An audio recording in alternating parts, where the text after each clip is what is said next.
Hi guys, welcome to the second of 3 Torrside reviews this week as part of the brewery showcase series that I do, where I record one live video and even record myself recording videos. So it's very meta, very ripping off Simon from Real Ale Craft Beer, but it's a good concept and it gives me a good excuse to get some good content out there, fingers crossed.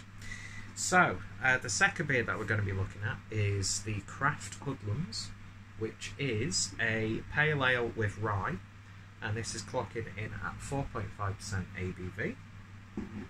Paid £3.40 for this at Northern Beer Temple. Oh, that was a horrible burp. And let's see what we get with this one. I'm going to be using my really weighty track glass. You could literally kill someone with this. I suppose you could kill someone with any glass, really. But yeah, let's see what we get with this one. Pouring nice and pale so far. Rye is a character. I like it when beers have that sort of feel of rye, but like beers that have actually had rye included in the beer, funny enough, doesn't always work for me, even though I love rye bread. Do you know what I mean? I love the crust of a rye bread. So I'm interested to see just how spicy and toasty this will make the beer. But yeah, beer in a glass then, and it's got a lovely little bit of cloudiness there to it, almost reminds me of lemon juice with a bit of a more amber hue.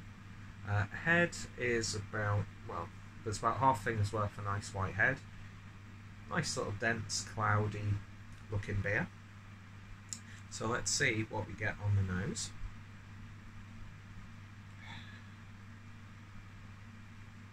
It's got that very sort of general floral citrusy aroma to it. It's really not jumping out of the glass by any means. Really nice, laid back. There's a little bit of sweetness in there. You get that slight sweet biscuity malt character.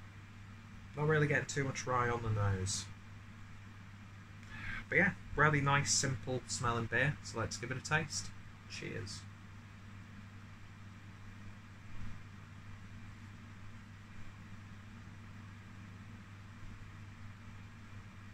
Well, the rye comes out a lot more on the flavour of the beer. In fact, it's got a really nice body to it, this beer. Upper end of medium, but it's, I don't know, how would I describe it? It's got very subtle creaminess to it. My first instinct is, this is screaming to be poured on cask. This is ultimate cask beer territory that we're in. I'm actually recording live, but there's a big pop-up on the screen, so we'll get that sorted.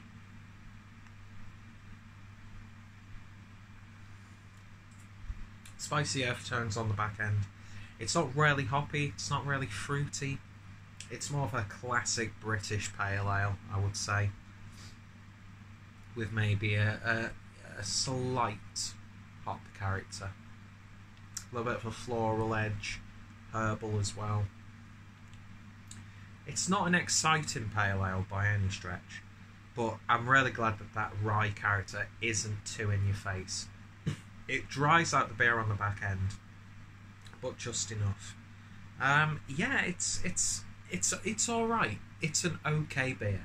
Not really my sort of thing, but if you're into your traditional sort of ales and you saw this on cask, I think that would be the most optimum way to drink a beer like this. There may be a bit of a lemon zing, almost reminds me of the lemon juice that you get in a squeezy bottle. And this would go really well, I would say, with deep fried breaded meats. Like a schnitzel or a deep fried chicken, that sort of thing, or a battered fish. Yeah, fish and chip beer. This is a perfect fish and chip beer. And now I instantly want fish and chips. Yeah, it's not bad. In terms of a rating, I'd probably give this about a 6.5 out of 10. It's just underneath what I'd consider I'd buy that beer again territory at 7.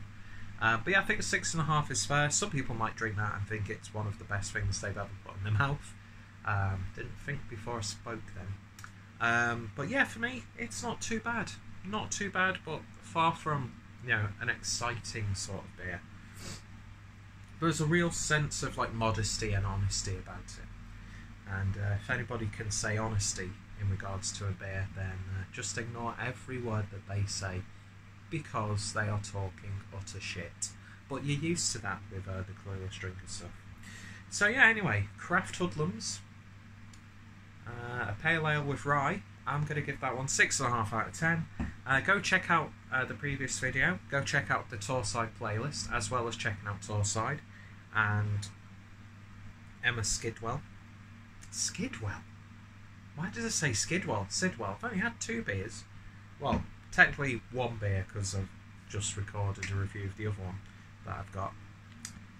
But yeah, something a little bit familiar, but yeah, actually it's really quite a familiar British tasting beer. British classic real ale that you'd have on cask in a mountainous region like the Peak District or the Lake District. Those beers always remind me of that sort of thing. Surrounded by woodland, sat in the beer garden and say, oh look, there's a fox. Anyway, thank you guys for watching, and yeah, if you've tried it, let me know your thoughts, opinions. Are you a fan of the brewery? And more importantly, I hope you'll join me for the final beer this week, and not the last beer that I'll be reviewing from Torrside. Anyway, thank you for watching, and I shall hopefully see you all later. Cheers. Keep winking at the end of videos, it's very creepy.